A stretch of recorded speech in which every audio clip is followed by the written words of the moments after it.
Sveiki, mėly klausytojai. Girdite ne ką kitą, o Vilniaus universiteto filologijos fakulteto tinklalaidę Kalba kalba. Sveikinuosi su jumis aš, Eleonora Terleckienė. Man truputį sunku patikėti, kad praėjo jau tiek laiko nuo paskutinio įrašo ir vis tik labai malonu grįžti. Mudvi su Ernesta gal net ir kiek suabejojome, ar tinklalaidės reikia, bet tuomet pasiekė atsiliepimai, kad vis tik mūsų mielai klausomasi ir netokie subtilūs priekaištai, kurgi mes pasidėjome. Tad kreipiuosi jūs, mėly klausytojai, norėdama padėkoti, kad klausėtės ir klausotės ir paraginti bendrauti. Jei patiko įrašas, mums raštelti viešai ir privačiai, jei turite mintį kokių pašnekovų ar temų, kurios galėtų būti įdomios, mums drąsiai siūlyti. Ir žinoma, pasidalinti patikusiais pokalbiais, nes mūsų misija skleisti žinią apie labai universalę, daugiabriaunę filologiją ir pačius įvairiausius, įdomiausius dalykus tyrinėjančius filologus, be jūsų niekaip nebus įgyvendinta. O mudvi su Ernesta stengsimės palaikyti laidų nuoseklumą ir beje labai džiaugiuosi galėdama taip pat pasiūlyti naują rubriką Kalba kalba kvadratu. Tai bus laidos skirtos pristatyti filologijos fakultete veikiančios semiotikos programos studentų, alumnų ir dėstytojų tyrimus. Semiotika, manyčiau, mūsų yra tokia paslaptinga tyrimų sritis, apie kurią gal ne vienas girdėjo, bet tikrai retas įsivaizduoja, kas tai yra ir kam tai yra reikalinga. Tai pagalvojame, kad gal ir verta pradėti nuo tokios supažindinančios laidos, kuri būtų dar koncentruota ne į tiksliai teoriją ir tyrimus, apskritai pristatanti pačią semiotiką, kaip semiotikos žmonės atrodo, kaip jie kalba, ką galvoja. Ir aš šiandien norėčiau pakalbinti du semiotikus, būsimųjų laidų vedėjus, tai yra Areta Kisielių ir Salvinija Cibulskienė. Aretas yra mūsų fakulteto semiotikos antro kurso magistrantas, taip pat dirbantis laisvai samdomų komunikacijos konsultantu. Tai labas, Aretai. Sveiki visi. Ir Salvinija yra semiotikos programos alumnė, tarptautinės IT kompanijos marketingo vadovė, asociacijos kūrybinės jungtys valdybos narė. Labas, Salvinija. Sveiki. Tai gal pradėkim nuo to, kad imam jauti už ragų ir pabandykit man ir kiekvienam klausytojui papasakoti. Tai vis dėlto visų pirma, kas apskritai yra semiotika? Tai turbūt čia tos klausimas, kurį visada užduoda visi, kai tik tai sužino, kad studijavau semiotiką. Tai pirmas sakinys, kurį aš atsakau, tai kad tai yra modernus mokslas apie tai, kaip susidaro ko nors prasmė ir kokie mechanizmai tą prasme perduoda kitiems.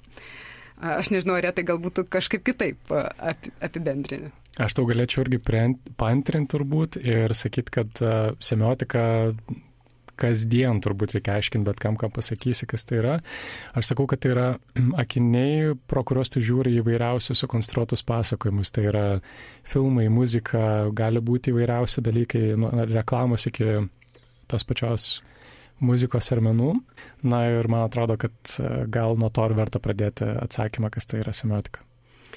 Taip, bet dar yra kitas aspektas, kas man asmeniškai yra semiotika, ar ne? Dėl to, kad aš jau turiu tam tikrą nuotolį, tam tikrą pakitusi santykį su studijomis. Tai man asmeniškai semiotika yra būdas mąstyti kitaip, būdas mąstyti kūrybiškai ir kritiškai tuo pačiu metu ir resemantizuoti savo gyvenimo prasminį lauką. Tai nes semiotika man davė tuos įrankius ir aš galiu drąsiai sakyti, kad jie man veikia mano gyvenime. Gerai, tai dabar jūs labai abstrakčiai papasakojat nuo akinių iki bandymo matyti kitaip. Tai aš pabandysiu paklausti dar kitaip, iš ko susideda semiotikos mokslas? Ta prasme, ko jūs mokotės arba kas yra mokomasi, kas yra studijuojama universitete tokio, kas būtent leidžia pažvelgti kitaip. Ar tai yra semiotika yra literatūros teorija, kritikos teorija, ar tai yra filosofija? Tai gal visų pirma reikėtų pasakyti, kas semiotika nėra. Tai nėra psichologija, tai nėra filosofija, nes labai dažnai žmonės painioja ir įsivaizduoja, kad čia tiesiog, kaip ir aš pasakiau, tai man kitoks mąstymo būdas, ar ne? Netoli liktais nuo filosofijos, bet semiotika iš tiesų yra iš lingvistikos tyrimų, iš kalbos tyrimų kylantis mokslas, modernus mokslas, ar ne?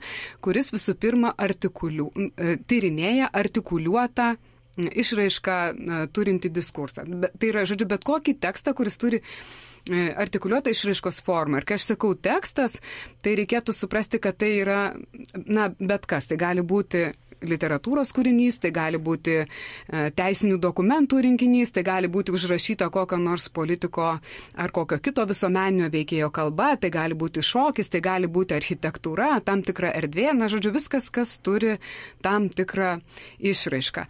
Ir semiotikos studijose mes visų pirma ir pasineriame į tai, kas yra semiotika ir kokie yra semiotikos įrankiai. Na ir didžiausias fokusas studijų metu vis dėlto yra prancūziškosios Greimos, Algirdo Juliaus Greimo semiotikos įrankiai, nors mes susipažįstame ir su Jurijaus Lotmano kultūros semiotika ir turim tokį žvilgtelėjimą į Čarlzo Sanderso Peirso semiotiką, kuri labai populiari Amerikoje. Na, bet tuo semiotika neapsiriboja, dėl to, kad mes turim ganėtinai platų pasirenkamųjų dalykų lauką ir dar kitų dalykų, kurie yra mums privalomi. Tai yra ir fenomenologija, ir narratologija, ir socialinė antropologija, šiuolaikinės kultūros teorijos, psichoanalitinė meno kritika, reikšmių teorijos ir įvairūs tikrai dalykai. Man asmeniškai iš tikrųjų, kas buvo nauja atėjus iš tas studijas, tai yra, kad semiotika tiesiog yra prisilietus ir, pavyzdžiui, prie mitų, mitologijos ir visiškai atrodo antropologinės rytis, bet tuo pačiu gali paaiškinti, kas vyksta būtent ir mitologiniam tekste. Ir Greimas lygiai taip pat čiupinėjo ir bandė rekonstruoti irgi lietuvių mitologiją, tokią beveik išnykusią. Mes vis paminim Algirdą Julių Greimą, tai gal turit kelis žodžius papasakoti, kuo jo asmenybė tokia reikšminga mūsų semiotikos studijoms? Man atrodo, kad ką aš pats galiu nuo savęs pridėti apie Greimą, nes jis tikrai marga asmenybė ir daug nuveikia žmogus. Tai tikrai palieka įspūdį, kad jis turėjo ambiciją sukurti būtent universalią reikšmių teoriją, tai buvo jo gyvenimo projektas. Ir jis tam atrodo po truputėlį, lyg kartais to nesuprasdamas dar nuo mažų dienų idėjo, kaip Miglė Anušauskaitė Kvadrate bando išrutuliuoti tą Greimo mitą. Ir po truputėlį įgyjęs jis ir kalbotyros žinių, ir su struktūralistais susipažinęs, ir su Klodu Levi-Strosu. Viską apjungia, atrodo, būtent šitoje struktūrinės semantikos teorija, kurią mes ir skaitome pirmame kurse, tai yra vadovėlis tokia savotiška semiotikų biblija, nuo kurios pradedam pažinti ir iš jos tu daug pasisemi tos greimiškos išminties. Ir ką dar turbūt galėčiau pridurti, kad apie greimiškąją semiotiką, ką dar Salvinė pasakyti? Nežinau, gal reikėtų atkreipti dėmesį į tai, kad retas, kuris žino apie Algirdą Julių Greimą, bet tai yra viena iškiliausių vis dėlto asmenybių tam akademiniam, humanitariniam lauke. Ir man labai gaila, kad aš taip vėlai sužinojau apie Greimą, kai jau buvau pabaigusi studijas, bakalauro turiu omeny. Ir užtruko nemažai. Tad kaip reikšmingos semiotinės mokyklos kūrėjas, jis turėtų būti geriau žinomas. Na, tas tiesiog man dabar, kai jau tiek laiko praeina, tai būna kažkaip taip net ir gėda, kad Lietuvoje nėra populiarus Algirdo Juliaus Greimo vardas. Tai va, jums skleidžiant žinią apie semiotikus ir semiotiką, manau, kad klausytojai ir geriau susipažins su Greimo vardu ir jo asmenybę. Bet papasakokit, kas nutiko tuo metu, kai susidomėjot ir sugalvojot, kad va, aš norėčiau studijuoti būtent semiotiką, būtent tą gilintis į reikšmės, bandyti perskaityti tuos tekstus kažkaip kitaip, ne galbūt neįdomiau, bet tiksliau. Tai tokios kaip jūsų asmeninės istorijos. Aha, atrodo toks ilgas irgi ėjimas link tos semiotikos, kol aš ją atradau, bet viskas, man atrodo, prasidėjo bakalauro studijose, kai aš studijavau komunikacijos mokslus Vytauto Didžiojo universitete. Ir atsitiko taip, kad mūsų studijos buvo susijusios tiksliau prišlietos prie politikos ir diplomatijos fakulteto ir mes daug analizavom, kaip komunikacija veikia su žiniasklaida ir politiniai sistemai. Bet sužinojau, kad, pavyzdžiui, Prancūzijoje, Paryžiuje žurnalistika ar komunikacija laikoma tam tikra literatūros studijų kaip ir kryptimi. Ir ten žurnalistai įgunda rašyti įvairiausiamis temomis ir labai dažnai apie meną. Ir žiūrima, kad jų kuriamas tekstas tai yra taip pat reikalaujantis literatūrinio išprusimo ir ta kalba turi atsiskleisti tekste taip pat. Ir man toks liko tas klaustukas neįsiaiškintas, aš jį vis nešiojausi. Ir jau kai pradėjau dirbti reklamos agentūrose, rašyti tekstus, kurti visokius reklaminius pranešimus, po to gilintis į rinkodarą man tai kirbėjo, nes tiesiogiai prisiliesdavau prie tų kūrybinių tekstų, bet galvodavau, kažkokia tai esmė už viso to yra, viskas taip kartojasi. Ir atsitiko taip, kad būtent buvo Algirdo Juliaus Greimo metinės, 100-metis berods Lietuvoje švenčiamas. Ir kultūros naktį pamačiau, kad vyksta kažkokia meninė instaliacija ir būtent buvo Greimo kvadratas bandomas atkurti, pavaizduoti, kaip žmonių santykiuose funkcionuoja ir panašiai. Ir aš taip galvoju, aha, tai Greimas, reiškia, tyrinėjo irgi panašius dalykus susijusius su tekstu ir man matyti reikia to metodo, kad aš galėčiau atsakyti savo tos vidinius klausimus. Na ir aš susigundžiau studijomis, pradėjau domėtis pačiu Greimu daugiau ir kažkaip atradau, kad visgi tai yra lietuvių žmogus čia gyvenęs ir nemažai praleidęs laiko. Ir man visada knetėdavo tokia mažytė dalelė, kad po tam tikrų ar ne istorinių įvykių mūsų šalyje dingo labai daug intelektualų, šviesuomenės žmonių, iš kurių mes kaip jaunoji karta galėtume mokytis. Ir galvoju, kad tai iš kur semtis tos išminties, kaip kurti tą mūsų valstybę į ateitį. Ir galvoju, aha, Greimas, reiškia, turėjo visokiausių ambicijus ir apie mitologiją kalba, kad štai mes turime praeitį, galim kažką rekonstruoti. Ir galvoju, tai yra visai įkvepianti asmenybė, man tas labai pasirodė svarbu, kad tai yra žmogus iš mūsų šalies, nuveikęs labai daug, toj srity, kur aš noriu tobulėti. Ir tada jau prasidėjo. Tai ir kažkas jau iš draugų studijavo, tai socialinių tinklų reklama pasiekė mane ir staiga suprantu, kad esu reklamos auka. Ir semiotika LT puslapis sakantis, kad tai yra studijos ieškantiems prasmės arba kapstantiems giliau, ieškantiems antro dugno. Galvoju, aha, čia aš. Ir aš atėjau ir taip prasidėjo. Šiaip labai įkvepianti istorija, turint omeny tai, kad ypač instaliacija buvo tas kibirkštis kelrodė žvaigždė. Silvinija, kaip tau? Man labai panašiai tuo atžvilgiu, kad tai yra ilga istorija, nes iš tiesų ir šita istorija yra apie įsitikinimų kismą. Tad labai daug kartų tie įsitikinimai pasikeičia. Tai istorija prasideda nuo to, kad aš bakalauro studijas baigiu reklamos ir verslo vadybos srityje 2003 metais. Po to kurį laiką pastudijuoju Vokietijos ir Jungtinių Amerikos valstijų universitetuose, pamatau dramatišką skirtumą, man atrodo, ten, jisai šviesmečiai skiriasi studento patirtis, studijų kokybė, medžiaga. Man atrodė toks dramatiškas skirtumas, kad man atrodė gaila dar gaišti laiką magistro studijoms Lietuvoje. Ir aš sau pasakiau, čia buvo mano pirmas formuotas įsitikinimas, aš tikrai nestudijuosiu magistro ir tikrai ne Lietuvoje. Kaip matot, nepasiteisinu. Ir kitas mano įsitikinimas jaunystėje man buvęs labai reikšmingas ir su metais, žinoma, truputėlį tas entuziazmas arba įsitikinimai keičiasi, tai aš turėjau tokį labai gajų įsitikinimą, kad viskas, ką aš darau, arba tai, ką aš darau, turi turėti prasmę. Ir žinoma, mano darbas, marketingo vadyba, atrodė stokojantis tos prasmės. Tai, ką aš dariau, aš ėmiau savanoriauti. Savanoriavau įvairiuose srityse, kol galų gale kristalizavosi kaip prasmingiausias dalykas. Čia, kaip matote, mes vėl turim reikalų su prasme, tai semiotika jau būtų man tada buvusi naudinga. Taip, tai man kaip naudingiausias dalykas atrodė darbas švietimo ir kultūros lauke, tose organizacijose savanoriaujant.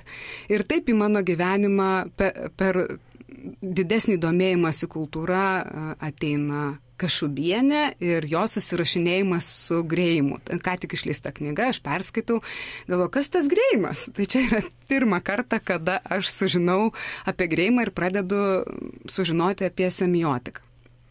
Bet man dar netrodo, kad čia yra verta mano dėmesio ir kad aš turėčiau čia tęsti, nes aš vis dar laikausi to įsitikinimo, kad tikrai nestudijuosiu toliau, nes jeigu aš noriu kažkokio profesinio tobulėjimo, man pakanka tų online kursų, kurie yra prieinami anglų kalba. Ir Dar vėliau į mano gyvenimą ateina asociacija Kūrybinės jungtis, kuri tai yra tokia asociacija, kuri jau daugiau nei 10 metų padeda švietimo ir kultūros organizacijoms pritaikyti šiuolaikinius kūrybinio ugdymo metodus. Ir ji turi unikalią metodiką, vienas iš tokių Atlanto, ant kurių stovi ta metodika arba laikoma metodika, yra UNESCO apibriežti 21 amžiaus kritiniai gebėjimai. Tai yra kūrybiškumas, kritinis mąstymas, gebėjimas bendradarbiauti, gebėjimas komunikuoti, lyderystė, įskaitant lyderystę savo ir kompiuterinis raštingumas. Na, tai su kolegomis, kai mes dirbame mokyklose ar vaikų dienos centruose ar galerijose ar muziejuose, tai visos tos kompetencijos atrodo kaip ir savaime suprantamos, arba mes daugiau mažiau turim supratimą, kas tai yra, ar kaip su tuo dirbti, arba kai kurie kūrėjai ateina stipriai iš kūrybos lauko, tai jie turi tam tikras praktikas, elgesio praktikas, kai jie gali praktiškai pritaikyti. Bet labai daugam kilo klausimas, tai kasgi vis dėlto yra kritinis mąstymas? Tai kaipgi pasinaudoti kritiniu, kaip jį ugdyti, kokie yra kritinio mąstymo instrumentai? Ir štai čia yra ta vieta, kur aš vėl grįžtu prie semiotikos, nes semiotika giriasi, kad jūs išmoksite kritiškai mąstyti. Aha, aš galvoju, čia geras dalykas. Bet ne tai nulėmė mano pasirinkimą, bet toks galbūt paskutinė mano darbo švietimo ir kultūros lauke, kai tenka savanoriauti periferijoje. Čia irgi svarbi semiotikams sąvoka, centro ir periferijos dinamika, tai kas čia irgi svarbi paralelė, kad kultūros procesai centre yra reikšmingai kitokie nei kultūros procesai periferijoje. Tai va aš savanoriauju periferijoje, dirbu su labai diferencijuota amžiaus grupe, tai ateina ir mokyklinukai, ir paaugliai, ir suaugę žmonės, bet išskirtinis tos periferijos bruožas yra tai, kad jiems nėra jokio santykio su Lietuva. Jie neturi jokio santykio su Lietuva, su lietuvių kalba, su lietuvių istorija, su lietuvių kultūra niekaip. Visas turinys, kurį jie naudoja, kalba, kurią jie naudoja, yra arba rusų, arba lenkų, o tas turinys savo pramogai ar savo švietimui, darbovietės, kultūros centras, vaikų dienos centras, pagrindinė, viskas yra rusų kalba, dažniausiai rusų kalba. Tai nereikia, jau galima įsivaizduoti, kad žmogus, kuris gyvena Lietuvoje ir nemato net tos, kaip pasakyti, pragmatiškos pusės, kodėl verta mokėti lietuvių kalbą. Čia yra tokia sudėtinga, kompleksiška problema, aš nenoriu nieko generalizuotai pasakyti, bet ką aš noriu pasakyti, kad mane pritrenkė tas santykio nebuvimas, kad atrodo, kad ta lietuviškumas neturi jokios prasmės jiems tenais gyvenant. Ir jie nemato, kad tai kažkada galėtų būti prasminga mokėti, tarkim, lietuvių kalbą. Bet ne tik lietuvių kalba. Kitas dalykas, kuris mane tiesiog šokiravo ar kažkaip mane atvedė tam tikrą akligatvį, tai yra bodėjimasis. Ir bodėjimasis, aš pati semiotiškai tyrinėjau nuobodulį ir galiu pasakyti, kad labai dažnai nuobodulys yra susijęs su prasmės nebuvimu, beprasmiška kažkokia situacija. Tai jis ne tik lietuvių kalba atrodė nuobodi, bet visos tos naujos elgesio praktikos, kurias tu pasiūlai, kažkoks modelis, kuriame tu siūlai užklausti savo kasdienybę, užklausti savo veiklas, ar ne, arba pavyzdžiui, kokia prasme apskritai mokytis paaugliui. Ir bandydama juos įtraukti, aš susiduriu visą laiką su kažkokiu tokiu nuoboduliu ir prasmės nebuvimu. Tai ir aš tada pagalvojau, o gal semiotika galėtų man padėti įveikti šitas situacijas. Tai va tada aš atsiduriu semiotikos studijos. Ačiū labai, Salvinė, labai įdomi ir gana įspūdinga, sakyčiau, istorija privedanti prie studijų.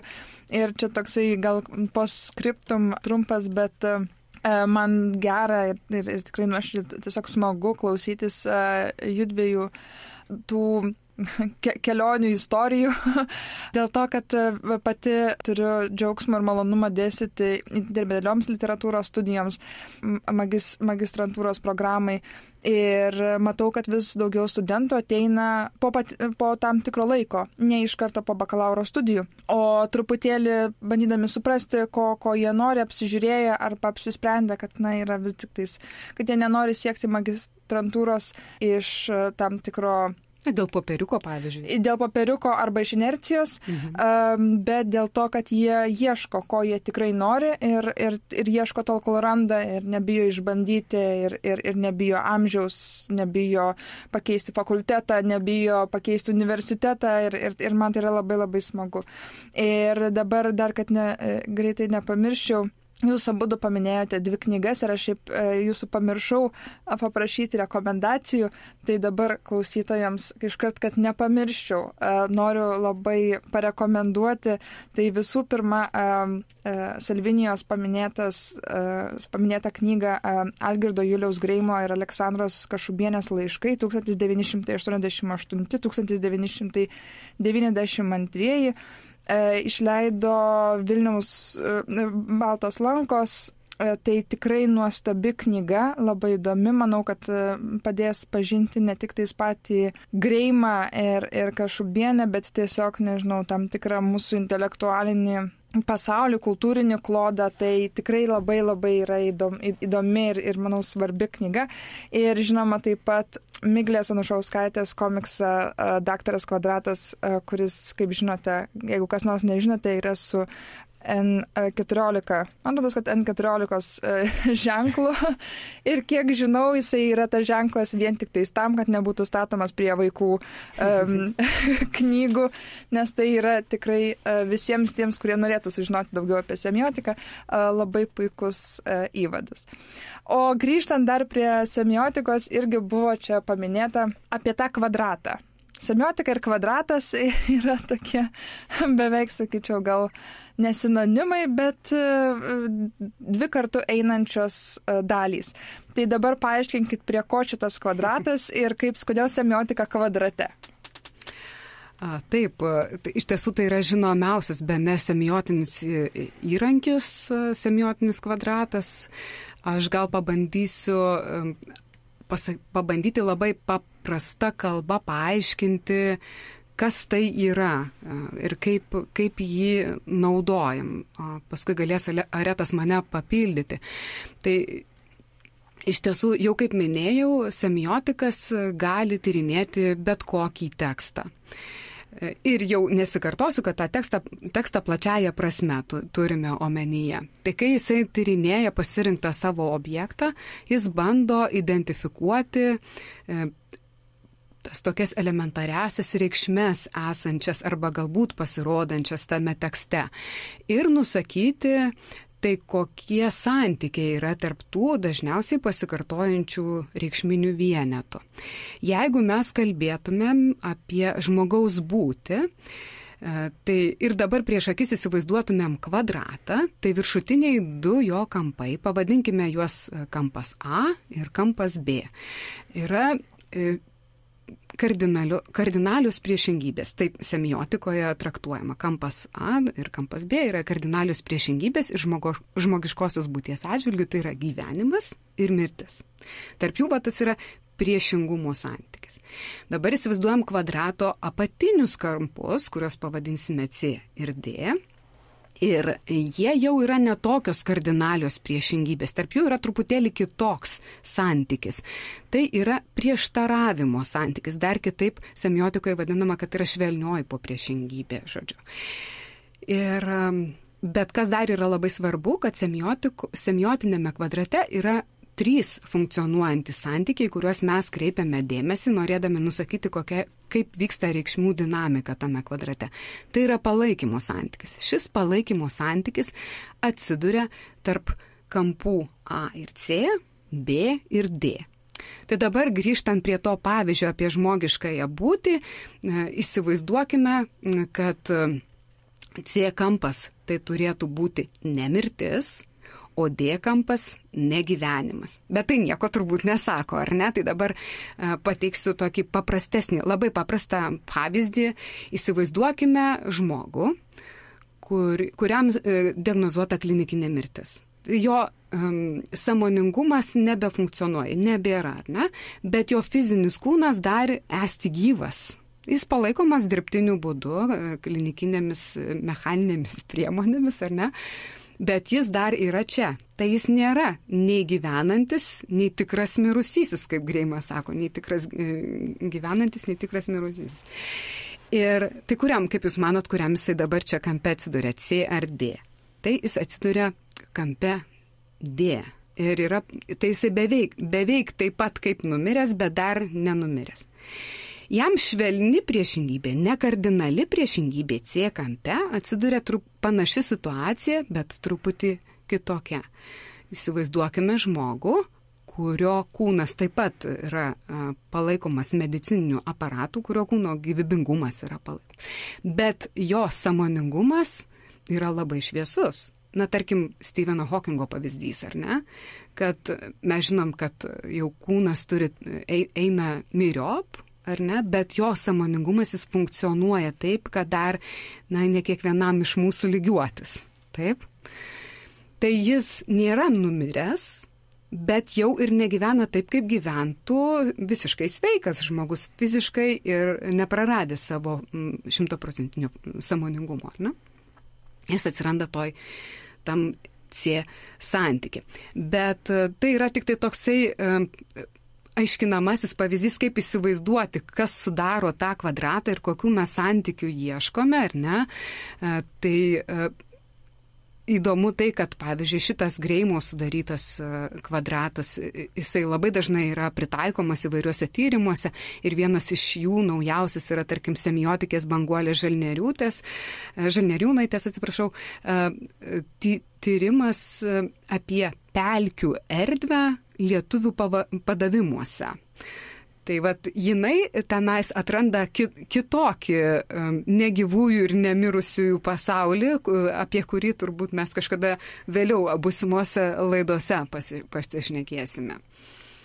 Taip, ir dar noriu pasakyti, kad ne visada tas kvadratas susidaro semiotinėje analizėje ir čia toks stebuklas būna, kai jau įgundi tą daryti ir prieini tą trečiąjį lygmenį, semantinį loginį, kaip tarp mūsų kalbančią semiotinę kalbą. Taip džiaugiesi, kad pagaliau ten sustatei tas keturias kraštinės. Ir kad jis veikia, kad jis funkcionuoja, kad yra kažkokia dinamika, judesys, nes taip, ne visada. Ir dar, taip, ir prie to dar galėčiau pridėti, kad, tarkim, sakant, kad tekste kažkur matosi gėris ar ne, tai visada esam linkęs sakyti, kad ir bloga ten kažkiek veikia. Bet dažnai būna, kad neužtenka tų dviejų kategorijų, tai atsiranda ir trečia, ir ketvirta, ir man atrodo, kad Greimas tai labai kažkaip gerai išskaidė, apmastė ir pasiūlė tą kvadrato sąvoką, nes tai tiesiog tai padeda kai kuriuose tekstuose pamatyti tai, ko iš tiesų pats dar iki semiotikos studijų net nematydavo tekste, atrodo, aš čia kapstausi, aš čia rašau tos tekstus, jau kažkaip atrodo gali pagauti tą reklaminę net pranešimo, tarkime, ar ne žinutę, bet pasėdi kokią dieną, 2 kartais savaitę su grožiniu tekstu ir supranti, kad taip, iš tikrųjų ten yra, gal net ne antras, o gal ir trečias dugnas tam tekste ir atrandi tą skaitimo būdą, kurio be semiotikos turbūt ir nepamatytum. Kitas pavyzdys, kur turbūt iš praktinės, kur pritaikomas praktiškai semiotinis kvadratas, tai būtų prancūzų mokslininkas Jean-Marie Fliošas, turbūt vienas žinomiausių marketingo semiotikos tyrinėtojų, kuris, man tai yra ikona dėl to, kad jis įveiklino tą įrankį praktikoje ir 2 tokie pavyzdžiai. Pavyzdžiui, jisai tyrinėja visus antidepresantus tuo metu parduodamus rinkoje, jų vizualinę komunikaciją. Ir bando aptikti vertes, kuriomis galėtų pagrįsti naujo antidepresanto reklamos unikalumą, neįžeisdamas tos auditorijos, kuriai tas vaistas yra taikomas, nes manoma arba laikoma, kad depresija vis dėlto yra tam tikra stigmatizuota tema, ar ne? Tai štai jisai tyrinėja tas reklamas, bet akivaizdžiausiai Kvadratas yra įdarbinamas, kai jis tyrinėja prancūziškojo metro naudotus. Ten labai sudėtingas ir ilgas tyrimas, čia į detalės nesileisim, bet žodžiu, kad jisai su pagalbininkais ištyrinėja ten visus tuos naudotus, jų elgesio praktikas ar apklausia ir juos stebi ir juos suskirsto į kvadratą. Kiekvienas gauna tam tikrą pavadinimą ir kiekvienas kvadrato kampas atitinka tam tikrą asmenybės tipą, kuriam svarbus arba reikšmingi vis kitokie dalykai. Remdamiesi šitą tyrinėjimo medžiagą ir suformuluotomis išvadomis, Paryžiaus metro valdytojai galėjo taip pakeisti savo reklamą ir paslaugų asortimentą, kad naudojimasis viešuoju metro nukonkuruotų alternatyvias susisiekimo priemonės. Na, žodžiu, kaip, tai čia yra turbūt visų reklamistų ir marketingistų aukso gysla, kad galėtum atsakyti, kaip ir ką reikia pakeisti, kad ta vartotojo patirtis būtų tokia nuostabi, kad tu nenorėtum to iškeisti nieką kitą. Man atrodo, čia yra labai stiprus dalykas. Taip, aš čia jau sutarėm dėl mūsų pokalbio ir kadangi mėgstu podcastus ir dažnai ieškau vis naujų, tai galvoju, reikia kažką pasižiūrėti, ką Spotify'us siūlo iš semiotikos, tokių tinklalaidžių. Ir buvo tik tais iš esmės 2 pasirinkimai. Tai arba grynąją teoriją semiotikos pristatančios tinklalaidės, arba semiotika ir rinkodara. Bet ne tik tai čia, Eleonora, semiotiką galima būtų pritaikyti ir daugelie kitų dalykų, kaip antai sklando toks mitas ar gandas, o galbūt tai yra tikra tiesa, kad net teismas kviečiasi semiotikus, prašydamas įvertinti, kasgi žmogui pasisakė. Tose konfliktuose, kai vienas apkaltina kitą įžeidus ar pažeminus žmogiškai orumą, teismas prašo, kad semiotikas pasiremdamas semiotiniais instrumentais nustatytų tai, kasgi iš tiesų pasisakė. Ar ten yra įžeidžiančios medžiagos ar ne? Ar ne? Tai štai visai kitoks pavyzdys, kur nesusijęs su marketingo arba reklama.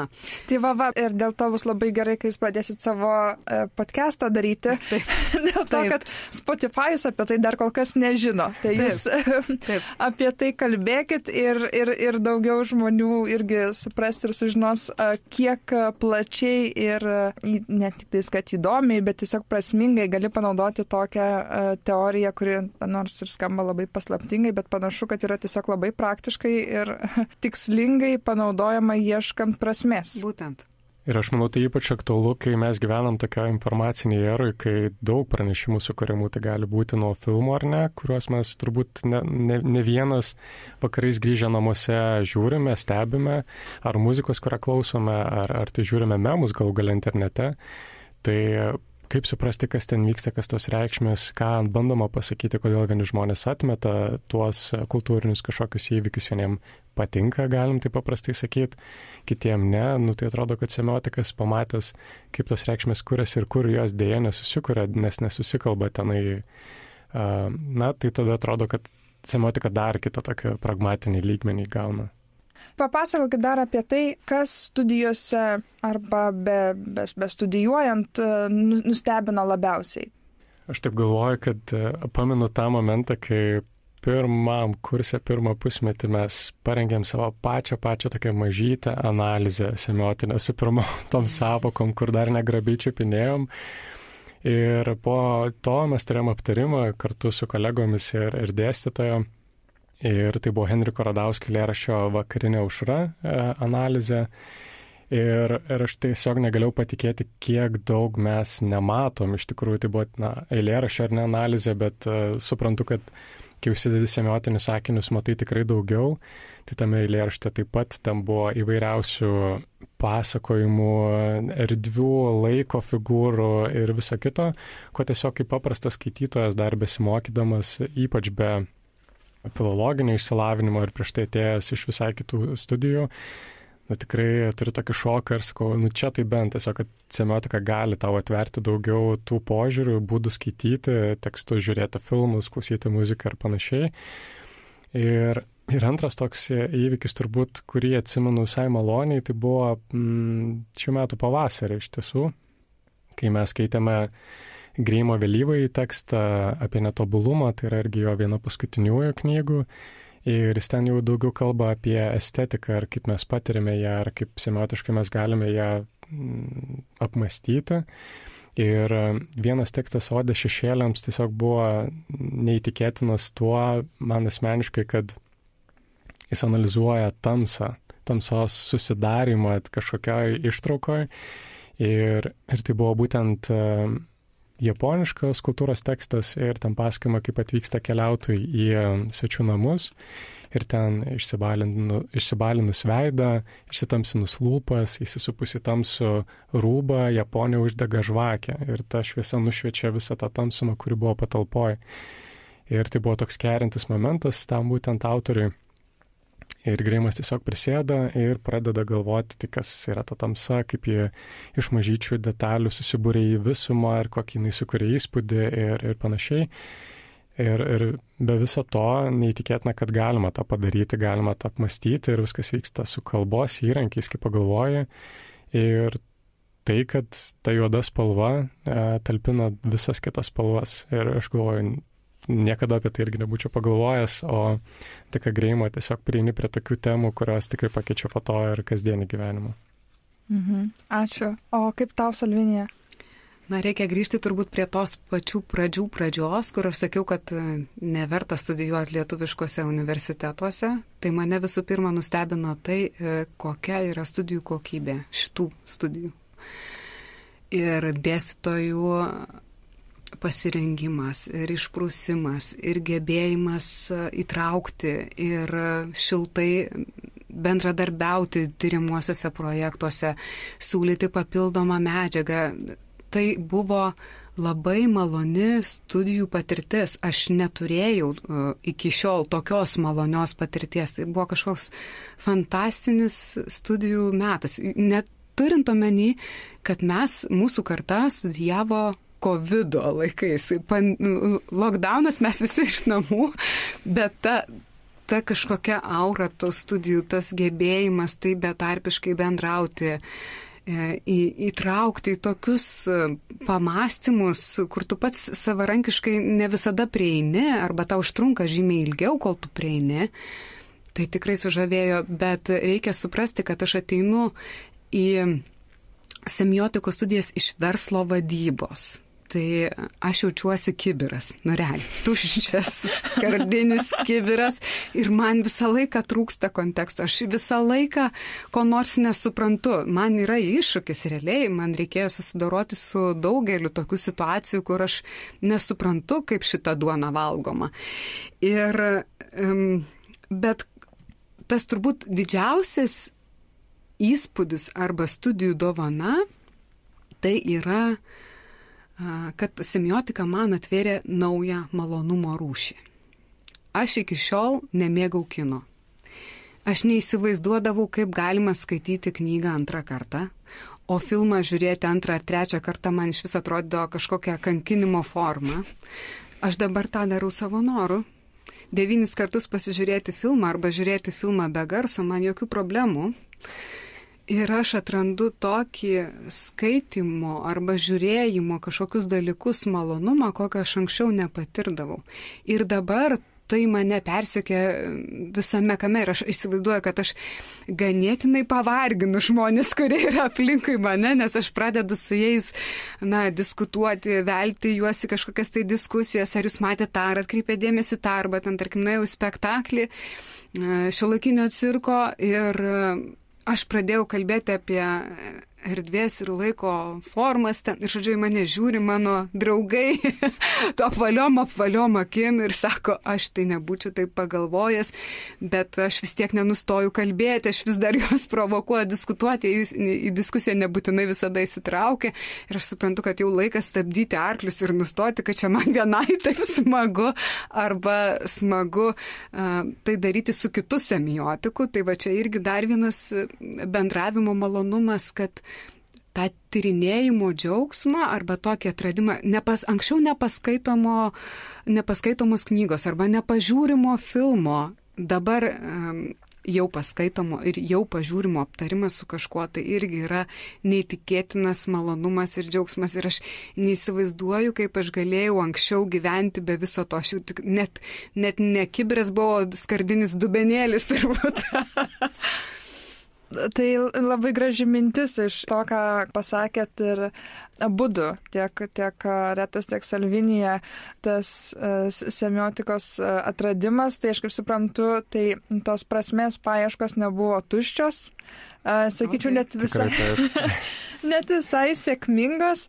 Tai va, tiek daug žmonių ieško prasmės ir pasirodo, kad mūsų filologijos fakultete tai lieka magistrantūrą užsirašyti. Tai gerai, tai gal aš tokia gražia mintimi ir norėčiau pabaigti mūsų pokalbį. Tikrai labai ačiū Jums, mieli Retai ir Salvinija, kad atėjot, pasidalinot. Dar kartą noriu priminti klausytojams, kad štai dabar girdėsite Salviniją su Retu mūsų laidose, savarankiškai vedančius rubriką Kalba kvadratu. Tai dabar žinosit, kodėl yra Kalba kvadratu, ką tai reiškia, ir tikrai kviečiu mus pasekti, įsijungti jų laidas, sužinosite, kaip dar įdomiau, net praktiškiau galima panaudoti semiotiką ir kaip perskaityti tekstus, kaip juos analizuoti ir ką gali atrasti dar būtent po to 9 karto žiūrint filmą arba 6 kartą skaitant tekstą. Tai aš lauksiu taip pat jūsų labai laidų. Šiandien atsisveikinu ir primenu, kad klausėtės Vilniaus universiteto filologijos fakulteto tinklalaidės Kalba, o su jumis buvo Eleonora Terleckienė.